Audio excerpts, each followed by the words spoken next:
Terima kasih Anda masih bersama kami di Halo Presisi. Di sela-sela kunjungan kerja di Kota Kupang, Nusa Tenggara Timur, Presiden Joko Widodo mengunjungi Lipo Plaza Kupang. Selain makan malam, di pusat perbelanjaan ini Presiden juga menyapa dan menghampiri para pengunjung.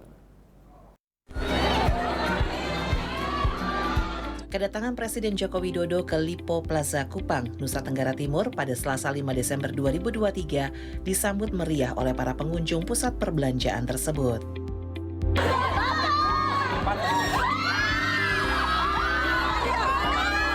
Para pengunjung antusias dan tidak ingin melewatkan kesempatan untuk menyapa dan berfoto bersama Presiden Joko Widodo.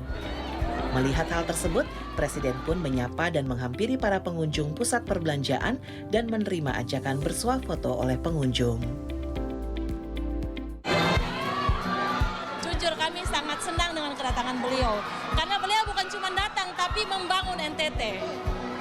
Terima kasih banyak Pak Jokowi. Yang pasti bahagia, cuman tadi nunggunya lama dari jam 6, setengah 7. Sempat mau pulang tadi, tapi karena dengar ada bunyi-bunyi itu langsung naik lagi ke sini. Akhirnya sempat dapat foto tadi di sini. Semoga Bapak Jokowi sehat selalu. Terus untuk waktu-waktu yang sisa ini semoga lebih memperhatikan rakyat yang ada di Indonesia. Di pusat perbelanjaan tersebut, Presiden kemudian menuju salah satu restoran untuk makan malam bersama. Usai mengunjungi Lipo Plaza Kupang, Presiden Joko Widodo melanjutkan kegiatan dengan berkumpul bersama masyarakat Kupang di Pantai Kelapa 5. Di lokasi ini, Presiden Joko Widodo juga menari bersama masyarakat.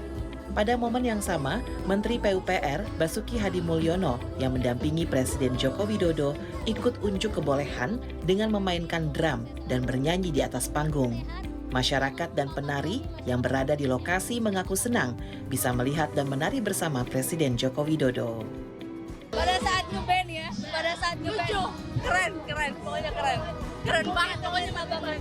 Semuanya seru, tapi yang paling seru itu yang tadi tarian yang terakhir itu karena ini di luar briefing dan lain sebagainya, Bapak langsung turun dan semangat juga, terus dengan gampangnya mengikuti gerakan tarian yang ada gitu. Jadi itu yang paling berkesan karena tanpa di briefing, tanpa ada latihan, tanpa apa-apa langsung dengan sendirinya menyatu bersama kami yang menari bersama-sama. Turut hadir pada acara tersebut PJ Gubernur NTT Yodia Kalake dan PJ Wali Kota Kupang Fahrensi Pefunai. Menjelang Natal dan Tahun Baru, Menteri Perdagangan Zulkifli Hasan meninjau harga dan pasokan barang kebutuhan pokok di Pasar Kangkung, Bandar Lampung. Dari hasil pemantauan, harga kebutuhan pokok relatif stabil dan stok dapat mencukupi kebutuhan masyarakat.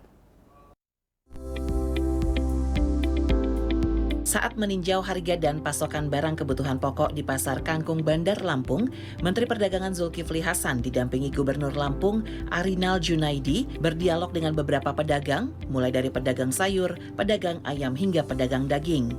Menteri Perdagangan Zulkifli Hasan mengatakan, dari hasil pemantauan di Pasar Kangkung, Bandar Lampung, harga kebutuhan pokok relatif stabil dan stok dapat mencukupi kebutuhan masyarakat menyambut Natal dan Tahun Baru. Lampung termasuk yang harganya bagus. Ayam tadi antara 30.000 sampai 35. Kalau 30.000 itu kasihan beternak ayamnya yang sebangkrut, kemurahan. Ya, kemudian daging 130.000.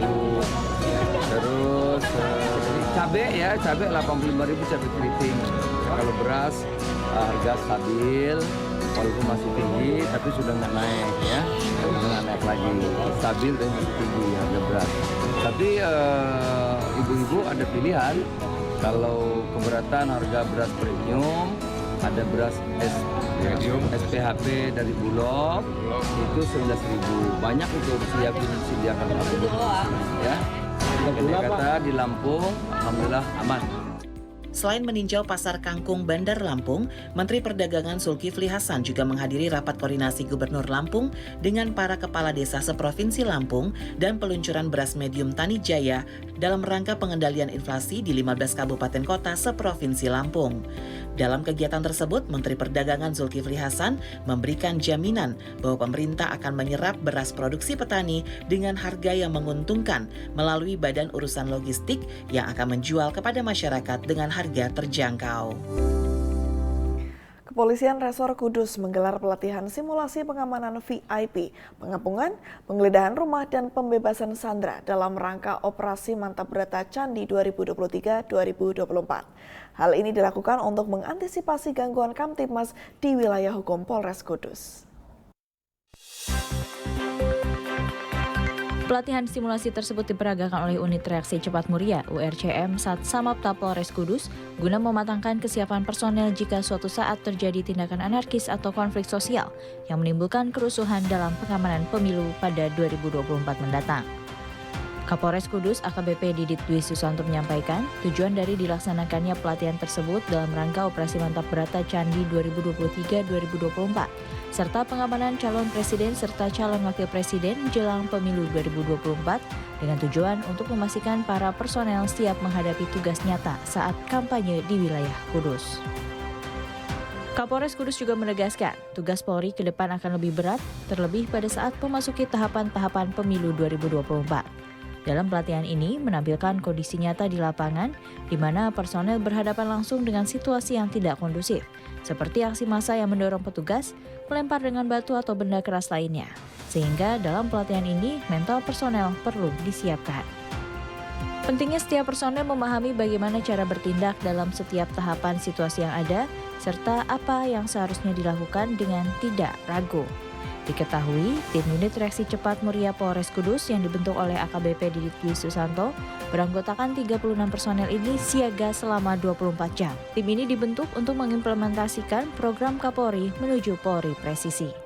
Tim Humas Polres Kudus melaporkan untuk Polri TV. Halo Presisi akan segera kembali, tetaplah bersama kami.